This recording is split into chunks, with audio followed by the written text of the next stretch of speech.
Today we are talking about Cheok in Rise of Kingdoms and whether or not he might actually be worth investing into in 2024.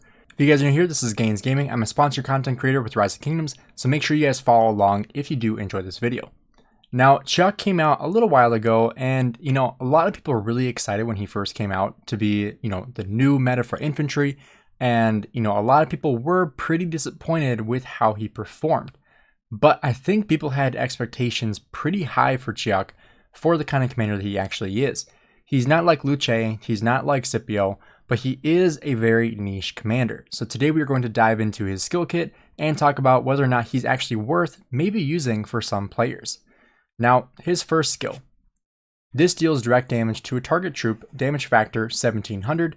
If the troop has less than 30% units remaining, takes additional damage of 300 damage factor. Now, typically you would see this from a rallying commander or a garrison commander, but he's infantry, versatility, and attack. So he's definitely not a commander you want to use for rallying. Plus, his damage factor is relatively low for his just normal damage factor, but the additional 300 damage factor is pretty decent. However, you're not always going to be hitting somebody below 30% units remaining. That's why I said it's more of like a rallying and garrison skill. Now, his second skill. This commander's infantry units gain 40% attack and deal 5% more damage to cav units, but they also take 5% more damage from archer units. Now, this is important because right now, the meta in Rise of Kingdoms in the open field is 1000% cavalry. And, you obviously have commanders like Luce, you have commanders like Herman Prime that are really good as infantry and as archers in the open field, but you have way more prominent marches in cavalry. So this skill is actually pretty decent because you are doing more damage to cavs, which you are most likely going to run into more cavs in the open field, especially in the late game. In the earlier game, this is not as good. When you enter KVK 3, most troops you're going to see in the open field are infantry because that's the meta in KVK 1 and 2 is infantry. But as you go into Season of Conquest, cavalry become meta in the open field. So using a commander that does more damage to cavs is going to be really substantial. So this skill is actually pretty decent. Now his third skill. This is with no expertise. This is his expertise bonus skill. But if this commander's troop is on the map, whenever it takes skill damage, which is going to be pretty often, it has a 40% chance to reduce that damage by 50%. Now this skill is very, very substantial. Even without the expertise, this is really, really good. The reason why is because you are always going to be taking skill damage in the open field. Always, always, always. You will be getting hit by AoE. You will be taking skill damage. So this is very, very substantial in the open field because you will always be getting hit. And so, I think this is probably his most underutilized skill, and people forget that he even has this. So if you want to have a commander that doesn't take as much AoE damage, you are going to trade better in this case because you are taking less AoE damage and you're going to stay on the map much, much longer. So you're able to do more damage on the field with Cheok because you're going to stay there longer. You're going to last longer on the field. Now his fourth skill. If the commander's troop contains only infantry, as it should, it gains 15% march speed. Now this is really nice because you need to be able to catch up to cavalry. And whenever their troop launches a basic attack, it has a 100% chance to gain a 5% bonus to skill damage dealt for 8 seconds. 8 seconds is a long time. This effect can stack up to 8 times, and its duration resets whenever it gains another stack. So this is crazy because this means that you will gain basically every single second. You will gain an additional 5% skill damage bonus. And this will last for 8 seconds, but every single stack increases the amount of time. So essentially, for the first 8 seconds, you're going to be incrementally increasing the skill damage you do. By the time you get to the point where you are using your active skill of 1000 rage and your secondary, or maybe Cheok is your secondary commander, by the time you use both your active skills, you are probably going to be sitting at 30 to 40% extra skill damage bonus. That is insane. Guys, I don't think people realize how good of a skill that is in his fourth skill. And this is going to last for 8 seconds. So you're going to have, by the end of this, you're going to have 40% skill damage bonus for 8 seconds. That is very, very substantial. If you pair this with Luce, you get nothing.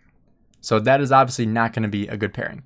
But if you pair this with Scipio Prime, this is going to be a very, very, very good skill because you're going to be doing so much damage. And, you know, if you're running Scipio primary and Cheok secondary, which is what I would recommend, I think this is probably the best case scenario for you with Cheok because you want to be doing AoE with this kind of skill because you're doing substantial skill damage bonus. And honestly, one pairing that people, I don't think I've ever heard anybody recommend this with Cheok, is because a lot of times when people have Cheok, they're probably running multiple infantry marches, so you need to have some versatility. And, you know, you might be running like Luce Alex, you might be running, you know, Guan and Scipio, you might have Guan Sargon, you know, you're going to be mixing up troops. But with Cheok, you could pair him with Mehmed. And the reason why I say Mehmed is because Mehmed will be doing even more skill damage bonus. If I show you Mehmed's skill kit, I've talked about Mehmed so many times. He is one of my favorite commanders in the game. You know, you are getting extra unit capacity, so you have more troops. You're doing, you know, decent amount of damage. You're doing up to 5 enemy units, but you are also increasing skill damage by 20%.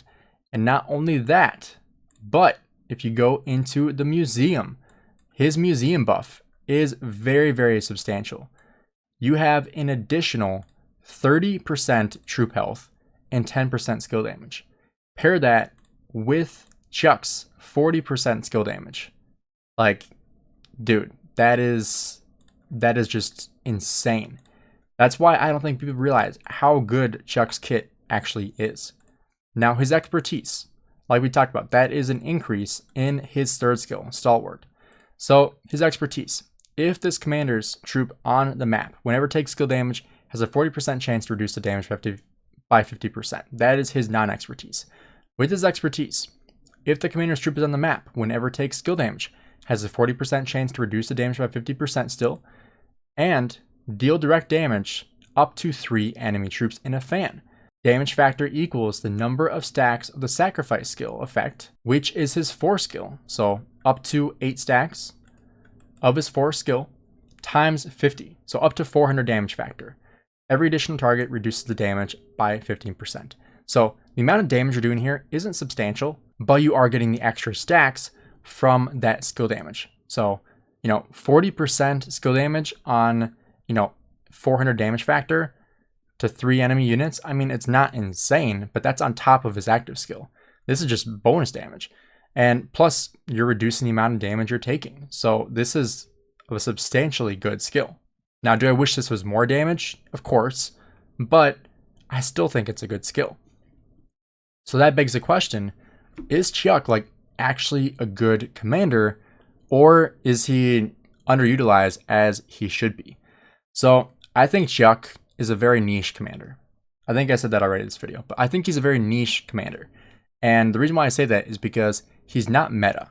He's not like Scipio. He's not like Luce, where it's like you need to have those if you're using infantry in the open field. You need to have those 2 commanders. I think Cheok is like a 3rd March commander, similar to like XY, where XY isn't really a top tier commander, but he's still usable. I think Cheok is still usable in 2024. I think that's probably a hot topic because people don't actually know what Cheok does. I'm sure, like, if you've watched this far, you're probably like, huh, I've never really even looked into his kit. I didn't even know that he had 40% extra skill damage bonus. I mean, I honestly kind of forgot that until I made this video. Like, I mean, you heard my candid reaction to that, plus the amount of damage you're not taking from AoE, from skill damage. That's pretty insane too. So, I mean, if I was still an infantry main like I used to be, I probably would have expertise Cheok, and I'd probably be using him still today. And, you know, I never used him. I put 3 skills into him, 2 skills into him, basically. Never used him in the open field, never even killed a barbarian with him. And so, you know, I think Cheok definitely has his place, but should you invest in him in 2024? I don't think so. But if you have him and you want to use him, or if you're an infantry main, 100% usable. And if you're an infantry main going into Season of Conquest, I think Cheok is a commander you invest into. And I think, you know, a low cost of entry is, using him with MetMed. So you really only need one commander invested into to use Cheok. Now, obviously, you want to invest into Luce and into Scipio far before you invest into Cheok, potentially investing into Sargon and Guan beforehand. But like I said, I think he is a very solid third March commander for your infantry pairs. Now, not everybody should be running 3 infantry pairs. I don't think infantry maining is amazing. I did a video with Spartan Gaming where we talked about being an infantry main, and I recommended not to do it. But there are some players that just love infantry. And if you're one of those people, Cheok is definitely a commander you can use. So let me know what you guys think about Cheok. Let me know if there's anything that you were shocked about in this video about his skills, or if you've never really looked into his skills and were like, oh, that's actually pretty good. So let me know what you guys think. I'm curious to see what you guys all think about Cheok. But thanks for checking out the video. Have a great rest of your day.